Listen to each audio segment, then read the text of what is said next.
पेत्राचे पहिले पत्र अध्याय 3 वचन 12। पत्रस की पहली पत्री अध्याय 3 वचन 12 वचन पढ़ता हूँ। क्योंकि प्रभु की आंखें धर्मियों पर लगी रहती है और उसके कान उनकी विनती की ओर लगे रहते हैं, परंतु प्रभु बुराई करने वालों के विमुख रहता है। मराठीमध्ये वाचतो।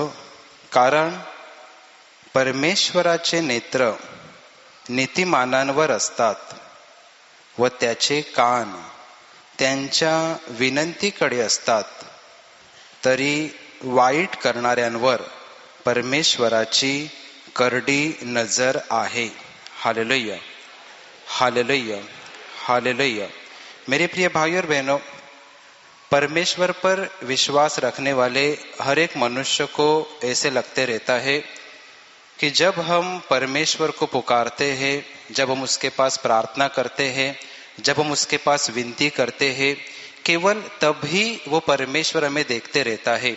ऐसा ही कई सारे लोगों को लगता है और इसलिए परमेश्वर पर विश्वास रखने के बावजूद भी अब उन्होंने परमेश्वर की इच्छा के अनुसार जीवन बिताना चाहिए, लेकिन फिर भी वो खुद की इच्छा के अनुसार जीवन बिताते रहते हैं और जब जरूरत पड़ेगी तब परमेश्वर को पुकारते रहते हैं। परंतु आज के इस वचन के द्वारा हमें यही समझ कर लेना है कि जब हम परमेश्वर को पुकारते हैं केवल तभी वो हमें देखता है, जब हम उसके पास प्रार्थना विनती करते हैं केवल तभी वो हमें देखता है, ऐसा नहीं है। वैसे ही जो लोग परमेश्वर को मानते नहीं हैं उन लोगों की तरफ भी परमेश्वर देखता नहीं है, ऐसा भी नहीं है। बल्कि इस संसार का हर एक मनुष्य, फिर चाहे वो स्त्री हो या पुरुष हो, वो परमेश्वर को मानता हो या नहीं भी मानता हो, परमेश्वर ने मुझे देखना चाहिए ऐसी उसकी इच्छा होगी या नहीं भी होगी, तो भी इस संसार के हर एक मनुष्य के जीवन पर परमेश्वर अपनी नजर बनाए रखता है। आज के इस वचन के द्वारा हमें यही समझ कर लेना है कि इस संसार के हर एक मनुष्य के जीवन पर परमेश्वर देखते रहता है। माझ्या प्रेमीनो, अनेक लोकांना असं वाटतं की जेव्हा आपण देवाला हाक मारतो, देवाकडे प्रार्थना करतो, केवळ तेव्हाच देव आपल्याकडे पाहत असतो असं अनेकांना वाटतं आणि त्याच्यामुळे देवावर विश्वास ठेवणारे अनेक लोक देखील असे आहेत की ते देवाच्या इच्छेनुसार जीवन जगण्याच्या ऐवजी स्वतःच्या इच्छेनुसार जीवन जगत राहतात आणि जेव्हा गरज लागेल तेव्हा देवाकडे हाक मारत राहतात।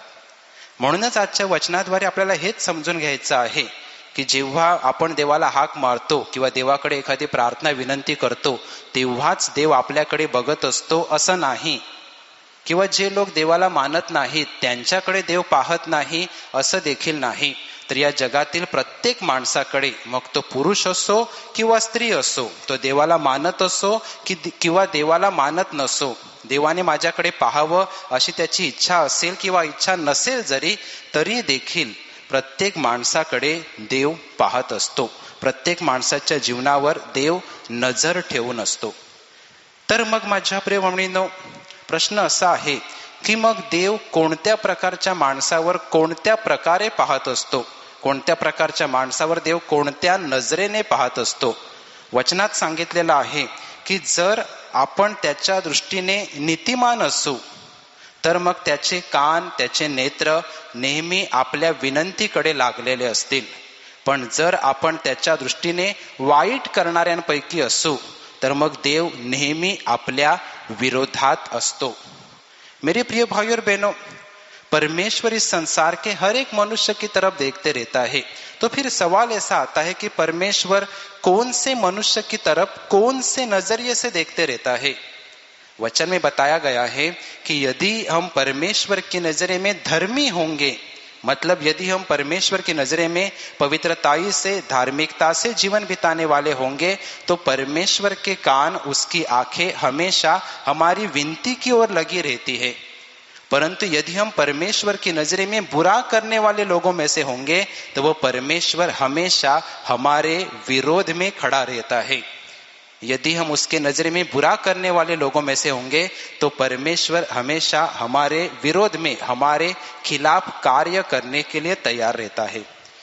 तो फिर मेरे प्रिय भाइयों और बहनों, परमेश्वर की आज्ञाओं का पालन जो नहीं करता है, परमेश्वर को पसंद न आने वाला ऐसा जीवन बिताता है, वो मनुष्य बुरा है। यह तो हम सबको आसानी से समझ में आता है।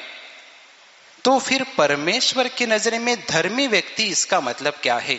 बुरा व्यक्ति कौन है, यह तो हमको आसानी से समझ में आता है, लेकिन परमेश्वर की नजर में धर्मी बनना, इसका मतलब क्या है, यह हमें अच्छे से समझ लेना जरूरी है। क्योंकि बाइबल के अनेक वचन के कुछ आधे अधूरे संदर्भ लेकर बहुत सारे लोगों को ऐसा लगने लग गया है कि यदि किसी ने यीशु पर विश्वास रखा है तो वो मनुष्य परमेश्वर की नजर में धर्मी बन गया है। लेकिन मेरे प्रिय भाइयों और बहनों, यह आधी सच्चाई है। म्हणूनच माझ्या प्रिय बहिणींनो, वाईट कोण जीवन जगतं हे तर सगळ्यांना समजून येतं। म्हणजे जो माणूस देवाच्या आज्ञेचं पालन करत नाही, देवाला न आवडणारं असं जीवन जगतो, तो देवाच्या दृष्टीने वाईट आहे, हे तर सगळ्यांना समजून येतं। पण मग देवाच्या दृष्टीने नीतिमान असणं म्हणजे काय, हे आपल्याला योग्य प्रकारे समजून घेणं गरजेचं आहे। कारण अनेक लोकांनी बायबलचे आधे अर्धवट असे संदर्भ घेऊन असा विचार केलेला आहे की ज्यांनी येशूवर विश्वास ठेवलेला आहे ते देवाच्या दृष्टीने नीतिमान बनलेले आहेत, परंतु ही अर्धवट सत्यता है।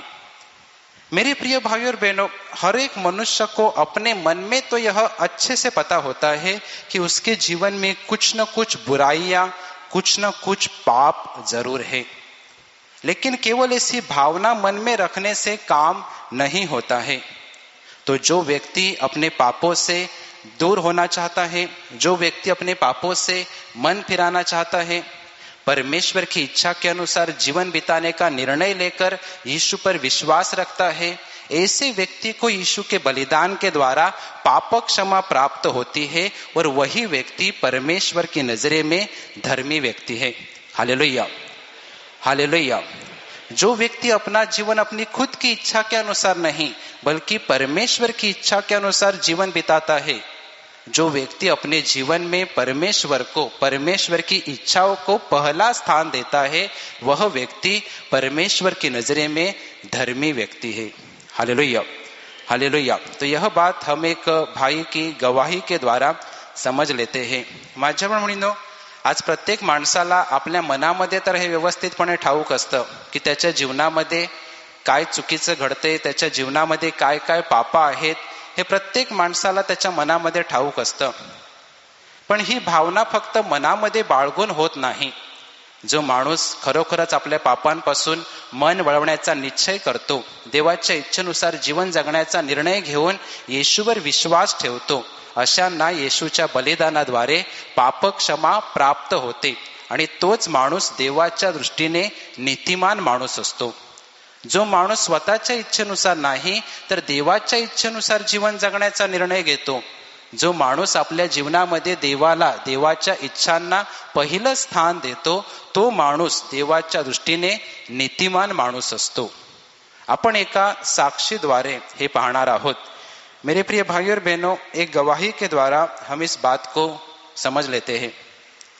एक भाई थे जो यीशु पर विश्वास रखते थे, हमेशा हर सप्ताह प्रार्थना में जाते थे, हर रविवार को वो प्रार्थना में जाते थे।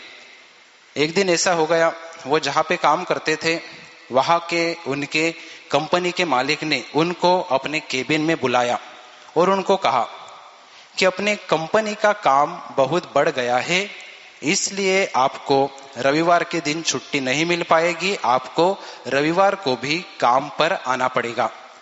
अब ये भाई हर रविवार को प्रार्थना में जाते थे, इसलिए जब इस प्रकार मालिक ने बताया तब ये भाई बहुत दुखी हो गए और उन्होंने उसी दुखी अवस्था में अपने मालिक को कहा कि मेरा जो कुछ भी काम है वह काम मैं शनिवार के दिन ज्यादा समय रुककर पूरा करूंगा, लेकिन आप कृपया मुझे रविवार के दिन छुट्टी दीजिए। अब ऐसा बताने के बाद मालिक ने इस व्यक्ति को इजाजत दे दी। कुछ सप्ताह तक ऐसा करने के लिए मालिक ने मान्यता दे दी, लेकिन कुछ सप्ताह ऐसे बीत जाने के बाद उस मालिक ने फिर से उस व्यक्ति को अपने केबिन में बुलाया और कहा कि कंपनी का काम बहुत बढ़ गया है और काम पूरा नहीं हो पा रहा है, इसलिए आपको रविवार के दिन भी काम पर आना ही पड़ेगा। आपको रविवार के दिन छुट्टी नहीं मिलेगी। अब जब मालिक ने ऐसा बताया तब वो व्यक्ति फिर से दुखी हो गए और उन्होंने बड़ी नम्रता के साथ मालिक को कहा कि जिस दिन मैं प्रार्थना में जाता हूँ उस दिन प्रार्थना में जाने के लिए यदि मुझे छुट्टी नहीं मिल सकती होगी तो मैं कल से काम पर नहीं आ सकता। मेरे प्रिय भाइयों और बहनों, जब इस प्रकार उस मालिक को बताया तब वो मालिक उस व्यक्ति को कहने लग गया कि तुम इतने गरीब हो कि एक दिन भी यदि तुम काम पर नहीं आओगे तो 2 वक्त का खाना भी तुम्हें नहीं मिल पाता है। ऐसी तुम्हारी अवस्था है। ऐसी अवस्था में यदि तुम नौकरी छोड़ दोगे तो खाओगे क्या, जिंदा कैसे रहोगे। मेरे प्रिय भाइयों और बहनों, इस भाई की परिस्थिति वैसी ही थी, बहुत ही गरीबी व्यवस्थित उनकी परिस्थिति थी, लेकिन फिर भी उन्होंने अपनी परिस्थिति के ऊपर ध्यान नहीं दिया। जिस दिन मुझे प्रार्थना के लिए जाना है उस दिन यदि छुट्टी नहीं मिलने वाली होगी तो उन्होंने वो नौकरी छोड़ दी और फिर रविवार के दिन वो प्रार्थना सभा में चले गए। अब दूसरे दिन सोमवार था, पास में कोई भी नौकरी नहीं थी, तो अब घर पर ही बैठे रहने के बजाय उन्होंने बाहर जाकर लोगों को सुसमाचार बताने का निर्णय लिया। वो सुबह होते ही बाहर गए, रास्ते पर जाकर लोगों को सुसमाचार बताने लग गए, लेकिन कोई भी व्यक्ति इनकी बातों की तरफ ध्यान नहीं दे रहा था। पूरा दिन बीत गया, शाम होने को आ गई, लेकिन एक भी व्यक्ति ने इनकी बातों की तरफ ध्यान नहीं दिया। शाम होते होते एक व्यक्ति सामने से इस भाई की तरफ आया और उस व्यक्ति ने